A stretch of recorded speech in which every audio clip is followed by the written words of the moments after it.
ओम शांति। आज जीवन में लगातार दुख आ रहे हैं। व्यक्ति परेशान हो जाता है कि मैं अभी एक दुख से तो उभरा नहीं, दूसरा दुख आ गया।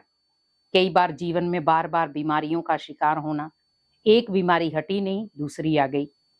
और हम कई बार इरिटेशन में आ जाते हैं कि ऐसा क्यों हो रहा है, और अपने भी उस समय मुंह फेर लेते हैं।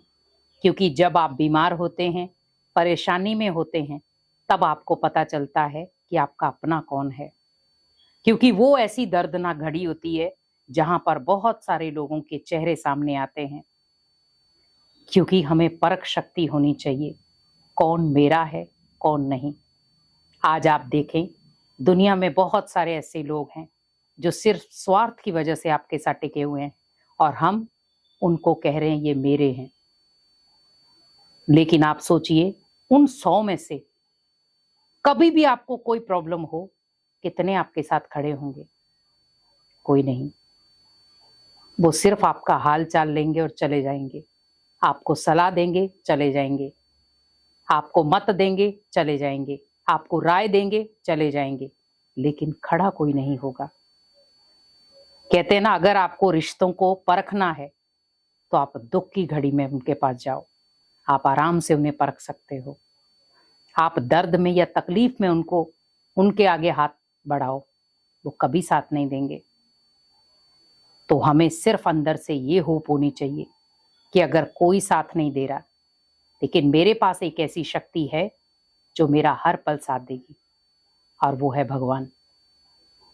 क्योंकि परमात्मा हर पल आपका साथी है, महसूस करना आना चाहिए। भगवान हर पल हमें प्यार देता है, महसूस करना आना चाहिए। भगवान हर पल हमें प्राप्तियां कराता है, दिखनी चाहिए। क्योंकि आज हमें संसार में ये चीजें दिख रही हैं। कोई आपकी धन से मदद कर रहा है, कोई फिजिकल रूप में खड़ा है, तो हमें दिख रहा है, इसीलिए हम कई बार उनका गुणगान करते हैं। लेकिन भगवान हमें दिखता नहीं। वो सूक्ष्म रूप में आपकी मदद भी कर देगा, तो भी हम कहेंगे ये तो हमारे रिश्तेदारों ने किया, ये तो हमारे अपनों ने किया। करवाया किसने? अपनों के भी मन में संकल्प दिया किसने? हम वो भूल गए। कहते हैं ना, हम फ्रंट वाली चीज को याद रखते हैं पर बैक वाली चीज को भूल जाते हैं। आज एक फिल्म बनी, उस फिल्म को बनाने के लिए कितना कुछ प्रयास करना पड़ा होगा, कितनी कठिन तपस्याएं करनी पड़ी होंगी, तो जाकर के एक फिल्म बनी। और हम बड़े मजे से एसी वाले थिएटर पे बैठ जाते हैं, या घर में एसी वाले कमरे में बैठ करके उस फिल्म को देख रहे हैं। लेकिन जिन्होंने उस फिल्म को बनाया है, जिन्होंने उस ड्रामा को बनाया है, वो सोचिए उनको मेहनत कितनी करनी पड़ी होगी, सिर्फ वो 3 घंटे की रील के लिए। वैसे ही आज इंसान है। कोई व्यक्ति अगर आपकी मदद कर रहा है निस्वार्थ भावना के साथ, हम कदर नहीं करते। हम कदर किसकी कर रहे हैं? जो कहीं ना कहीं हमारे साथ स्वार्थ से जुड़े हैं। तो वो उस व्यक्ति को भी सिखा देते हैं कि आज की दुनिया है स्वार्थ की, तो आप हमारे साथ निस्वार्थ से मत जुड़ो। तो कहीं ना कहीं हम जब उस आत्मा से, निस्वार्थ भावना वाली आत्मा से दूरियां बनाते, तो कहीं ना कहीं वहीं पतन होना शुरू हो जाता है। आज हम जहां पर अपने आप को सोच रहे हैं मुझे किसी की जरूरत नहीं, क्या पता कल आपको उसी आध्यात्मिक आत्मा की जरूरत पड़ जाए।